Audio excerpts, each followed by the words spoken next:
বেশি হবে, কোরআন তেলাওয়াত করলে কি হবে একটু একটু ইনশাআল্লাহ বলার চেষ্টা করবো দোয়া করে। আর এই মাসটা মেরাজের মাস। মেরাজ শব্দের অর্থ হচ্ছে ঊর্ধ্বগমন। মেরাজ শব্দের অর্থ হচ্ছে কি? ঊর্ধ্বগমন। যেখানে কোনো নবী রাসূল যায় নাই, একমাত্র আমার আপনার যিনি নবী, কবর হাসরের বিধানে ফুলসিরাতে ইহকালে যিনি চলাবেন তিনি হচ্ছেন। কখনো দেখা করতে পারবে না, একমাত্র মৃত্যুর পূর্বে আল্লাহর সাথে দেখা হবে। আমাদের আখলাক সুন্দর করে আমরা যেন এই জীবনটাকে বাস্তবায়ন করতে পারি। সেই আলহামদুলিল্লাহ রাব্বিল আলামিন। আসসালামু আলাইকুম ওয়া রাহমাতুল্লাহি ওয়া বারাকাতুহু। ওয়া আলাইকুম আসসালাম ওয়া রাহমাতুল্লাহি ওয়া বারাকাতুহু। সবাই ভালো করে আস্তে আস্তে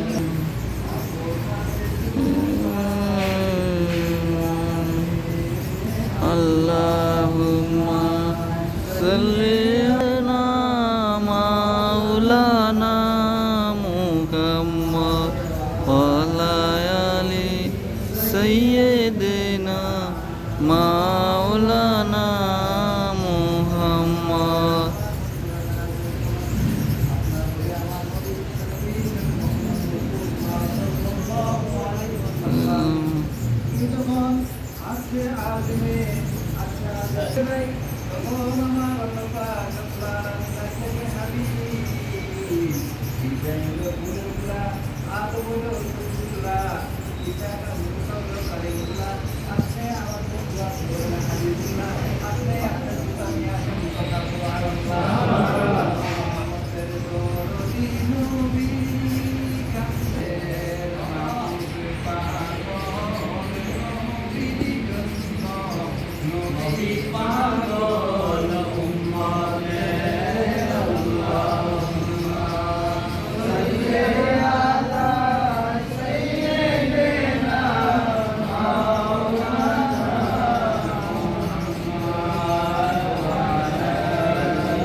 গুণের কারণে পাঠাইছে, কিন্তু যেমন আর কামতে কামতে চোখের পানি এসেছে একটা আসতেছে, এখন কি নাই আর তোমার মনে করে সবাই করছে কিন্তু একটা করে দেখে আল্লাহ পাইবা আছে।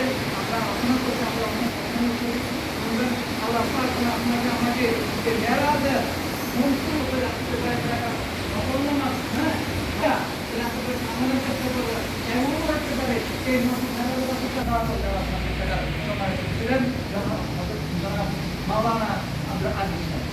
السلام عليكم ورحمة الله وبركاته. الصلاة والسلام عليك يا رسول الله. الصلاة والسلام عليك يا حبيب الله. الصلاة والسلام عليك يا شافع النبيين. الصلاة والسلام عليك يا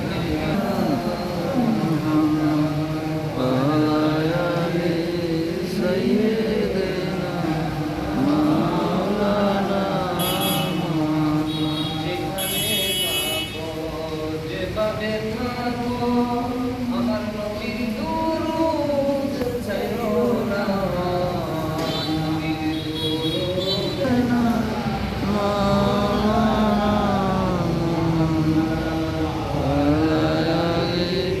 سيدنا مولانا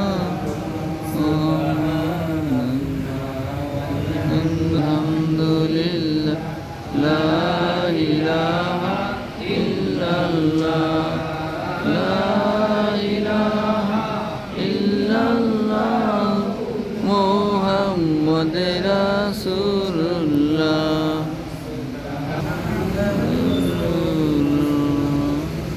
উপস্থিত আমার প্রাণপ্রিয় মুমিনী ভাইয়েরা, আমার সালাম গ্রহণ করুন। আসসালামু আলাইকুম ওয়া রাহমাতুল্লাহি ওয়া বারাকাতুহু। আল্লাহ রাব্বুল আলামিন আমাদেরকে জান্নাতের বাগানে আসার বসার তৌফিক দান করেছেন। আলহামদুলিল্লাহ। এমন একটি মাস, রজব মাসের মধ্যে এই মাসের প্রায় শেষ ভাগে আমরা উপস্থিত হয়েছি। এই মাসের 27 তারিখে দিনগত রাত্রে হাজার পয়গম্বর বানিয়েছেন। এখন নবীদের এক এক মেহরাজ হয়েছে, কিন্তু আল্লাহর সামনে কোনো নবী যেতে পারে নাই। তাহলে মেরা এই মাস নবীর মেহেরাজের মাস। এই মাসে আল্লাহ রাব্বুল আলামিন সমস্ত নবীরা আমার নবীকে দেখার জন্য পাগল হয়ে গেছেন। বলেন না সুবহানাল্লাহ। আল্লাহ রাব্বুল আলামিন বলেছেন আজিমে আসবেন, চতুর্থ আসমান পঞ্চম আসমান পার হয়ে আমি আল্লাহর সাথে দিদার করতে আসবেন। তোমরা যাও তাড়াতাড়ি আমার নবীর সাথে তোমরা দেখা করো। বলেন না সুবহানাল্লাহ। তাহলে আমার নবীকে দেখার জন্য আল্লাহ রাব্বুল আলামিন 2,24,000 পয়গম্বর পাঠিয়ে দিয়েছেন। কোথায়? মসজিদে আকসার মধ্যে। যে মসজিদে আকসা আজকে ইহুদি নাসারারা ধ্বংস করতে চায়, কিন্তু আল্লাহ রাব্বুল আলামিন ধ্বংস করতে দেবেন না। এজন্য বুঝতে হবে আমার নবী কত দামি, আমার নবীর কোরআন কত দামি, আমার নবীর নামাজ কত দামি। বুঝতে হবে, জানতে হবে, ঈমান আনতে হবে, ইবাদত করতে হবে। আল্লাহ রাব্বুল আলামিনের কাছে আমরা আবার ফিরে যেতে হবে। আমার প্রিয় ভাইরা, আল্লাহর নবী যখন মসজিদে আকসার আলামিন জিবরাইলের মাধ্যমে বলছেন, হে জিবরাইল, এখানে বাবা আদম থেকে ঈসা রূহ পর্যন্ত এখানে হাজির হয়েছেন। সমস্ত নবীদের মনে আছে এখানে ইমামতি করবেন কে। আল্লাহ রাব্বুল আলামিন বলছেন, হে জিবরাইল, তুমি জানিয়ে দাও আমার নবীকে এখানে ইমামতির দায়িত্ব একমাত্র আমার রাসূলুল্লাহ সাল্লাল্লাহু আলাইহি ওয়াসাল্লাম আমি দিয়েছি। বলেন না সুবহানাল্লাহ। নবী কোথায় গেছেন? মেহরাব। আমার প্রিয় ভাইরা, আজকে অনেক ডিগ্রি হওয়া মানুষ ওনারা বলতেছে আমার নবী বলে স্বপ্নে গেছেন মাধ্যমে। আল্লাহ হেদায়েত করেন, বলেন না আমিন। আমরা সকলের জন্য হেদায়েত কামনা করব। যারা ভুল আলোচনা করে আল্লাহ তাদেরকে হেদায়েতের পথ দান করুন, বলেন আমিন। এইজন্য আমার নবী মেহরাজে গেছেন আমাদের জন্য, বলেন না সুবহানাল্লাহ। ওইখানে যে কি আমাদেরকে বলেছেন না।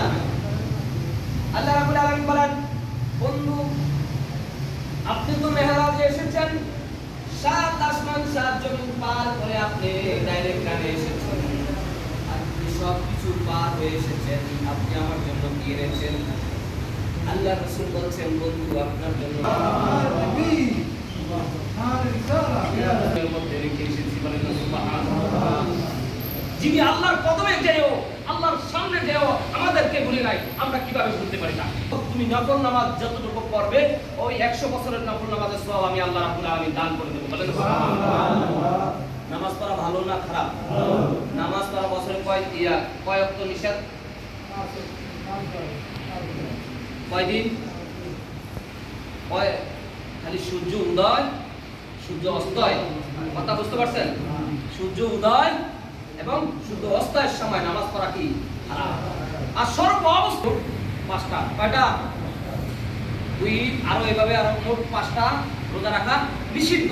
এই জন্য জবানের কথা, জবানের কথার নাম কি? এবং রাসূলের কথা হইছে হাদিস। বলেন না সুবহানাল্লাহ। এবং রাসূল পাক সাল্লাল্লাহু আলাইহি ওয়াসাল্লামের এবং দেহ মুবারকের মধ্যে যত কিছু আছে সব কিছু কথা বলতে হলে মুবারক বলতে হবে। এইজন্য আল্লাহ উনি এসে রাসূল পাক সাল্লাল্লাহু আলাইহি ওয়াসাল্লাম বলেন, আমার একটা আশা, আমি একটু আল্লাহর সাথে দেখা করব। বলেন না সুবহানাল্লাহ। বলেন না সুবহানাল্লাহ। জিবরাইল আমিন বলতেছেন, ইয়া রাসূলুল্লাহ, তুমি কি যাইবা আল্লাহকে দেখতে? বলেন না সুবহানাল্লাহ। মানে দিকে বলেন না সুবহানাল্লাহ। জিবরাইল আমিন রাসূলের কদমকে মুসি করে রওনা দিলেন। কোথায়? আসমানের দিকে। প্রথম আসমান, দ্বিতীয় আসমান, চতুর্থ আসমান, পঞ্চম আসমান পার হয়ে সিদরাতুল মুনতাহার গেছেন। মুনতাহার যে আবার উপরে যাইতেছেন, কিন্তু এইভাবে আসমান অতিক্রম করতে করতে ডাইরেক্ট কাছে চলে গেছেন। ডাইরেক্ট কানে যাইতে যাইতে জিবরাইল আমিন নিচের দিকে তাকায় দেখতেছে। জিবরাইল আমিন যখন উপরের দিকে যায়, নিচের দিকে একটা রাস্তা দেখা যায়। জিবরাইল আমিন দেখতেছে নিচের দিকে রাসূল পাক সাল্লাল্লাহু আলাইহি ওয়াসাল্লামকে ওই যে মসজিদে নববীর মধ্যে রেখে এসেছি, ওইখানে রাসূল পাক সাল্লাল্লাহু আলাইহি ওয়াসাল্লাম যেভাবে বসে রয়েছে সেভাবে দেখা যায়। নিচের দিকে তাকায় তাকায়। বলেন না সুবহানাল্লাহ। যখন ডাইরেক্ট কানে গেলেন তখন উপরের দিকে তাকাইলেন। উপরের দিকে তাকায়ও দেখে আমার রাসূলকে। বলেন না সুবহানাল্লাহ। আমার প্রিয় ভাইরা, আপনি যখন আয়নার সামনে দাঁড়ান তখন আপনার চেহারা আপনি দেখেননি। জিবরাইল ডাইরেক্ট কানে যে বলতেছে না কি দেন। আবার যখন উপরের দিকে তাকাইছি, উপরের দিকেও দেখা যায় আল্লাহ ইয়া হাবিবাল্লাহ। আমার রাসূল ডাকতে বলে, জিবরাইল, আল্লাহ যদি একজন যদি আমাদের প্রতি রাগ হয়ে যায় আমরা কি জান্নাত পাবো? এইজন্য রাসূলের ইত্তেবা করতে হবে, আল্লাহর হুকুম আপনার অন্তরের মধ্যে জারি করতে হবে। বলেন আমিন। আমরা 5 ওয়াক্ত নামাজ পড়ব তো? মা বাবার খেদমত করব তো? 5 ওয়াক্ত নামাজ পড়ব তো? এই শীতকালে এসে মা বাবার খোঁজ খবর নিব তো? কারা কারা মা বাবাকে শিক্ষা দেন বেশি বেশি ঘুম দেন? অনেকে দেয় না রে, অনেকে ওদের মা বাপ নাই বলতে পারবা, মা বাবার কবরের মধ্যে তুমি সওয়াব পাঠাতে পারবা এবং তুমি নিজের জন্য দোয়া করতে পারবা। বলেন না সুবহানাল্লাহ। কোরআন আমাদের বলেন বলেন রাব্বানা আতিনা ফিদ দুনিয়া হাসানাতান আমার জন্য দোয়া করতে হবে। আমার প্রিয় ভাইরা, নিজের জন্য দোয়া করবেন আগে, তারপরে মা বাবার জন্য দোয়া করবেন, তারপরে বিশ্ববাসীর জন্য দোয়া করবেন, তারপরে রওজার দিকে দিলটা দিয়া রাসূলুল্লাহ সাল্লাল্লাহু আলাইহি ওয়াসাল্লামের রওজার দিকে দিলটা দিয়া আপনি দোয়া করবেন। আল্লাহ রাব্বুল আলামিন আপনার দোয়া কখনো বিরোধ করবে না। কারণ আপনার অন্তর যদি সাদা থাকে, তার মধ্যে যদি ঠগানোর ব্যবস্থা না থাকে, আপনি যদি সুদ না খান, গাঁজা না খান, মদ না খান, হিরোইন না খান, জিনা না করেন, কোনো মেয়েদের কাছে না যান, যদি কোনো এই দুষ্টামি সুদ ঘুষ কিছু না খান, সব কিছু না খান, যদি আপনার অন্তর ভালো থাকে, আল্লাহ রাব্বুল আলামিন আপনাকে মাফ করে দেবে। বলেন সুবহানাল্লাহ। আমার মুমিনের সুখের দিন আসতেছে। কারণ যাকে যে আল্লাহ রাব্বুল আলামিন বলছেন সব কিছু আর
সন্তানকে আল্লাহ পাঁচওয়াক্ত নামাজি বানায় দেন।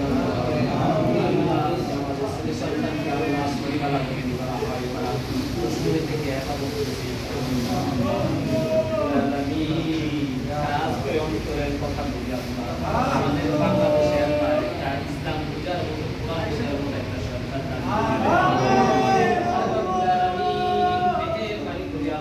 আমাদের বাংলাদেশকে শান্তি দান করে মুসলমানকে আপনি শান্তি দান আপনি আমাদেরকে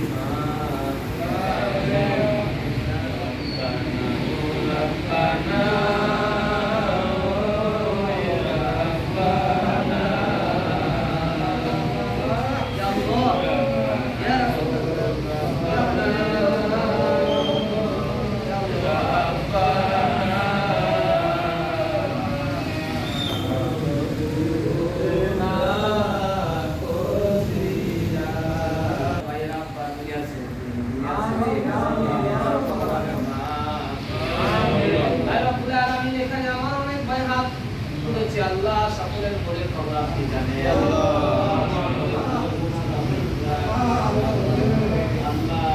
আল্লাহ এই কমিটিকে আল্লাহ কিয়ামত পর্যন্ত আমিন মেহের নামাজি বানায় রব্বি ফিরনি ওয়ারহামনি ওয়াকিনি ওয়াফিরাতুল মুসলিমিন রব্বুল আলামিন আমার নিজের সাথে রাখিয়া মুখে কলমে জারি করে দিয়ে নতুন কলমে আল্লাহ